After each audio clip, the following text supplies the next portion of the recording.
핀테크 열풍이 한창입니다. 금융사뿐만 아니라 IT 기업들도 모바일 기반 결제 서비스를 잇따라 출시하고 있는데요. 결제 방식이 이전보다 간편해지면서 그만큼 보안에 대한 우려도 커지고 있는 게 사실입니다. 모바일 결제 서비스의 보안 문제에 대해 류석 기자와 이야기 나눠보겠습니다. 류 기자, 모바일 결제를 사용자들이 정말 안심하고 써도 되는 건가요? 네. 말씀하신 것처럼 지난해부터 올해까지 은행, 카드사, PG사 등 금융 서비스업을 하는 기업들뿐 아니라 다음카카오, SK플래닛 같은 IT 기업들도 금융 기업들과 협력해 모바일 기반 간편 결제 서비스, 전자지갑 등을 다양한 금융 서비스를 제공하고 있습니다. 네. 다음카카오의 카카오페이, LG U+의 페이나우 등이 대표적인데요. 네. 또 동시에 국내 은행들이나 PG사에서도 자체적인 모바일 결제 서비스를 출시하고 있고요. 금융 서비스를 이용하는 대부분의 사용자들이 스마트폰을 항상 소지하고 다니기 때문에 언제 어디서든 이용할 수 있고 또 간편하기 때문에 모바일 결제 시장은 지속적으로 성장할 것으로 보입니다. 네. 근데 아무래도 결제 자체가 비대면으로 이루어진다는 점과 PC 보안보다는 모바일 보안이 더욱 취약한 측면이 있기 때문에 네. 보안에 대한 우려가 깊은 것이 사실입니다. 네. 그래서 우리나라 금융당국에서는 여러 가지 체크리스트로 결제 애플리케이션의 보안성을 평가하는 보안성 심의 같은 사전 규제를 두고 있고요. 네.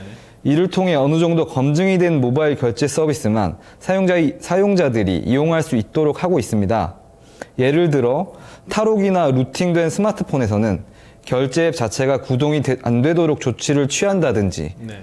또 비밀번호가 쉽게 탈취되지 않도록 보안 키패드 솔루션을 결제 앱에 넣어야 하는 등 기본적인 보안 조치는 국내 대부분의 모바일 서비스를 제공하는 업체에서 제공하고 있습니다. 네. 결론적으로 많은 보안 전문가들이 말하는 것처럼 보안이라는 게 완벽할 수는 없습니다. 모바일 보안은 더더욱 그렇고요. 네.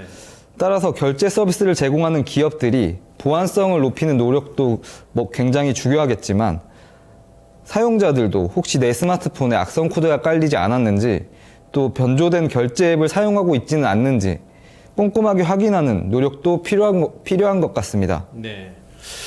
간편해진 만큼 이제 대가가 따른다, 이런 뜻인 것 같은데요. 최근에 금융당국에서는 핀테크 산업을 활성화하기 위해서 대대적으로 규제 개선에 나서고 있죠. 업계는 어떤 반응입니까? 네, 현재 금융당국에서는 핀테크 산업을 활성화시키기 위해서 신규 진입하는 사업자들에 대해 적극적으로 지원해주고 있습니다. 네. 또 불필요한 규제들은 없애 나가고 있는 상황이고요. 네. 앞서 말씀드린 보안성 심의 제도도 올해 6월까지 폐지시킨다는 방침이고요. 네. 또 신규 금융 서비스들에 대한 사전 규제를 없애려고 하고 있습니다. 업계에서는 대부분 환영한다는 입장입니다. 네.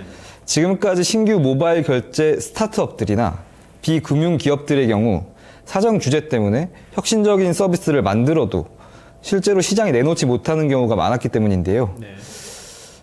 또 보안성 심의 기준을 다 지키려고 하다 보면 서비스 자체가 혁신과는 멀어지는 경우가 많았고 또 본래 취지에 맞지 않게 서비스가 변형되는 경우도 종종 있었습니다. 네. 이 때문에 보안성 심의 폐지 요구는 업계에서 지속적으로 나오고 있었던 말이었고요. 그리고 금융당국에서는 이러한 업계를 받아들여 앞으로는 금융 서비스 제공자들이 보안은 알아서 책임지도록 하는 겁니다. 네. 자율성을 부여한 만큼 책임 부담도 명확히 하겠다는 거죠. 네. 또 일부에서는 갑자기 많은 규제들이 없어지다 보니까 업계에서는 당혹스러워하는 모습도 보입니다. 일부 신규 사업자들의 경우 보안성 심의가 없어지기 전에 향후 어느 정도 보안이 검증됐다는 걸 내세우기 위해 심의를 통과해 놓으려는 업체들도 있고요. 네. 그리고 전문가들은 앞으로 모바일 결제의 보안을 높이기 위해 다양한 방식들이 나오게 될 거고 보안성은 더욱 향상되리라 보고 있습니다. 예. 앞으로 이제 다양한 모바일 결제 서비스들이 등장할 수 있을 것 같은데요. 해외에는 페이팔이나 알리페이 같은 그런 대형 사업자들이 많은데 해외 업체들은 보안에 대해서 각국 규제를 지키고 있습니까? 네, 해외는 국내와 비교하면 규제 자체가 거의 없었던 상황이라고 보셔도 됩니다. 네. 이미 많은 사업자들에게 자율성을 부여하고 있었던 거고요. 그래서 아마 페이팔이나 알리페이 등 국내 페이팔이나 알리페이 등이 국내 보안성 심의를 거쳤다면 통과되지 못했을 거라는 의견도 있습니다. 네. 이는 다른 국가들에서는 금융 서비스를 사용하는 사람들을 바라보는 관점 자체가 우리와는 달랐기 때문인데요. 네. 특히 미국에서는 금융사고나 정보 유출 사고가 나면 해당 사업자들에게 무거운 책임을 지우는 것뿐 아니라 서비스를 사용하는 사용자들에게도 어느 정도 책임이 있다고 보는 겁니다. 네. 실제로 미국에서는 모바일 등에서 발생되는 결제 내역을 수시로 사용자들에게 통보해주고 비정상적인 결제가 이루어진 것에 대해 스스로 당국에 신고하고 결제를 취소하는 방식 등으로 구제를 받으라는 식입니다. 네. 60일 안에 신고하지 않으면 모바일 결제 보안에 대해 세심하게 신경 쓰지 않은 사용자들에게 잘못이 있다고 판단하고 어떤 구제도 해주지 않고 있습니다. 이러한 문화 때문인지 핀테크 산업이 활성화되고 페이팔 등 대형 핀테크 사업자들이 등장할 수 있었던 것 같습니다. 네. 우리나라 금융당국에서도 이번 규제 개선을 통해 미국 같은 시스템을 도입하려는 것으로 보입니다. 실제로 조사에 따르면 미국 등 해외 모바일 결제 서비스에서는 비정상적으로 거래 발생률이 우리나라보다 높게 나타남에도 이러한 방식으로 보완하고 있었던 겁니다. 네. 앞으로 모바일 결제 같은 관련 산업이 발전하기 위해서 어떤 노력이 필요할까요? 네, 모바일 결제는 이제 거스를 수 없는 이른바 대세입니다. 모바일 결제를 통해 세금을 납부하고 저녁 반찬거리를 사고 택시비를 내는 등 우리 생활의 일부로 자리 잡고 있습니다. 국내 한 전자결제 기업에서는 지난해 자사의 모바일 결제 서비스에서 발생한 거래 금액이 2013년보다 200% 성장한 2조 4,700억 원을 기록했다고 밝히기도 했습니다. 네.